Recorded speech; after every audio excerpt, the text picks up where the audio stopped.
Hi అండి. ఈరోజు moms kitchen రెసిపీస్లో కొరమీన్ చేపల పులుసు రెసిపీ అయితే చూపించబోతున్నాను.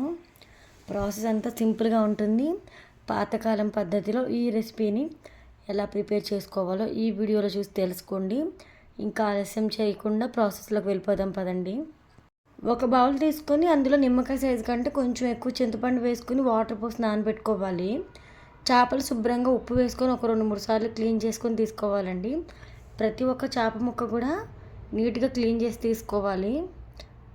చేపలు కడిగిన తర్వాత వాటర్ ఏమీ లేకుండా ఈ విధంగా పిండుకొని ఒక ప్లేట్లోకి అయితే చేప ముక్కలన్నీ కూడా తీసేసుకోవాలి. చేపలు అయితే ఇలా ప్లేట్లోకి వేసుకొని పక్కన పెట్టేద్దాం. ఇప్పుడు జీలకర్ర మెంతుల పొడి ప్రిపేర్ చేసుకోవడం కోసం స్టవ్ ఆన్ చేసుకొని ప్యాన్ పెట్టుకొని ప్యాన్ హీట్ అయిన తర్వాత ఒక 1 టీ స్పూన్ వరకు మెంతులు, అలానే ఒక 2 టీ స్పూన్స్ వరకు జీలకర్ర వేసుకొని డ్రై రోస్ట్ చేసుకోవాలండి. కాస్త కలర్ మారేంత వరకు ఫ్రై చేసుకుంటే సరిపోతుంది.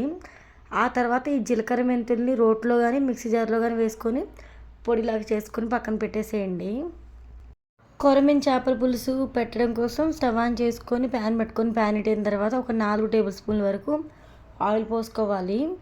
ఆయిల్ కాగిన తర్వాత ఉల్లిపాయ ముక్కలు వేసుకోండి. 2 ఉల్లిపాయలు తీసుకొని సన్నగా తరిగైతే ఉల్లిపాయ ముక్కలు వేసుకోవాలి. ఉల్లిపాయలు వేసాం కదా, అదే ఆయిల్లోనే ఇప్పుడు మనము ఒక 1 టీ స్పూన్ వరకు మెంతులు అయితే వేసుకోవాలండి. ఫ్లేవర్ అద్దరిపోతుంది. ఈ రెసిపీ నేను నెల్లూరు స్టైల్లో చూపిస్తున్నాను. మెంతులు అయితే ఆయిల్లో వేస్తారు ఖచ్చితంగా. నెక్స్ట్ వచ్చేసి ఇక్కడ మనము కరివేపాకు వేసుకోవాలి. అందులోనే ఒక 2 టేబుల్ స్పూన్స్ వరకు అల్లం వెల్లుల్లి పేస్ట్ అయితే వేసుకోవాలండి. అల్లం వెల్లుల్లి పేస్ట్ అయితే ఆయిల్లో ఫ్రై చేసుకుంటే టేస్ట్ అనేది బాగుంటుంది.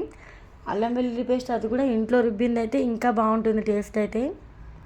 అలానే ఒక 1/2 టేబుల్ స్పూన్ వరకు పసుపు అయితే వేసుకోవాలండి. పసుపు అయితే వేసుకున్నాం కదా, నెక్స్ట్ అయితే కారం కూడా వేసుకోవాలి. కారం వచ్చేసి ఒక 3 టేబుల్ స్పూన్ల వరకు సరిపోతుందండి. కారం కాస్త ఎక్కువ ఉండాలి అనుకుంటే ఇంకొక 1 స్పూన్ వరకు కారం ఎక్కువ వేసుకోవచ్చు. కారం అనేది మీ టేస్ట్కి తగ్గట్టుగా చూసుకొని అయితే వేసుకోవాలండి.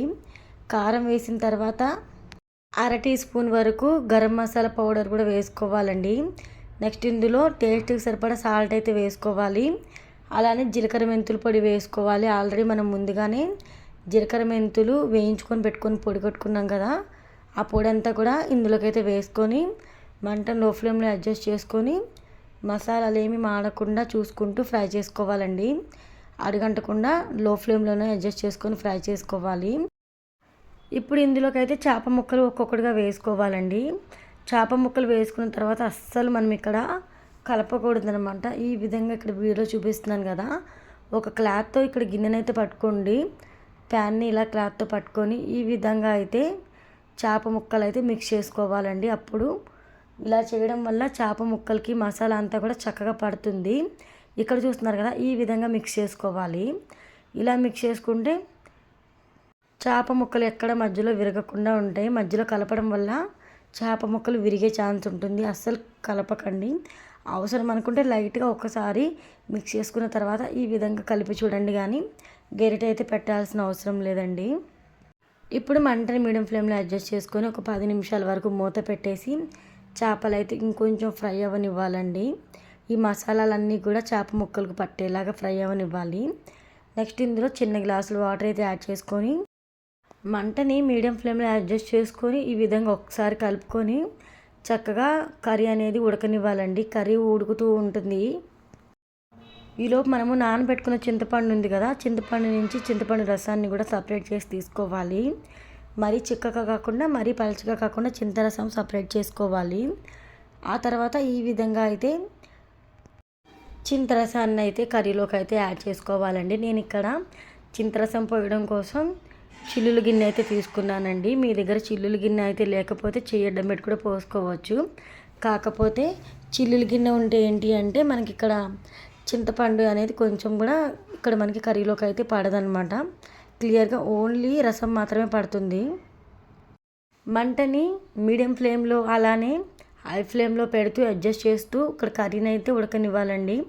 మూత పెట్టడం వల్ల కర్రీ అనేది త్వరగా ఉడుకుతుంది. చేప ముక్కలకి ఈ మసాలాలు ఈ పులుసులోని ఫ్లేవర్ అంతా కూడా పడుతుంది. ఇలా ఉడికించుకోవాలండి. ఈ విధంగా ఉడికించిన తర్వాత పుదీనా వేసుకోవాలండి. పుదీనా కొంచెం వేసుకుంటే సరిపోతుంది. జస్ట్ ఫ్లేవర్ కోసం యాడ్ చేస్తున్నాం అంతేగాని పుదీనా ఎక్కువ వేయాల్సిన అవసరం లేదు. కొంచెం పుదీనా వేసుకొని ఈ విధంగా ఒకసారి కలుపుకోవాలండి.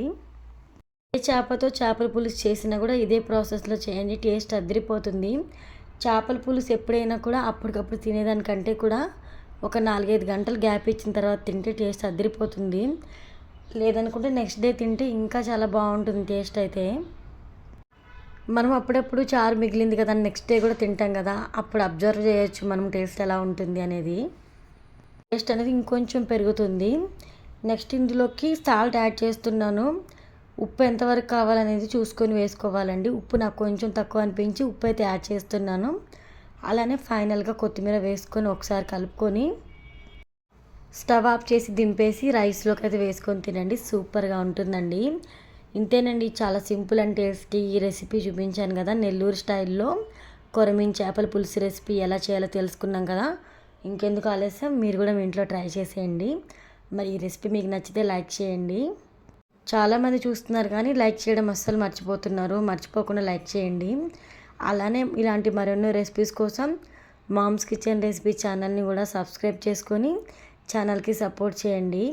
మరొక మంచి టేస్టీ అండ్ హెల్దీ రెసిపీతో మళ్ళీ మీ ముందుకైతే వస్తానండి. అంతవరకు thank you so much for watching.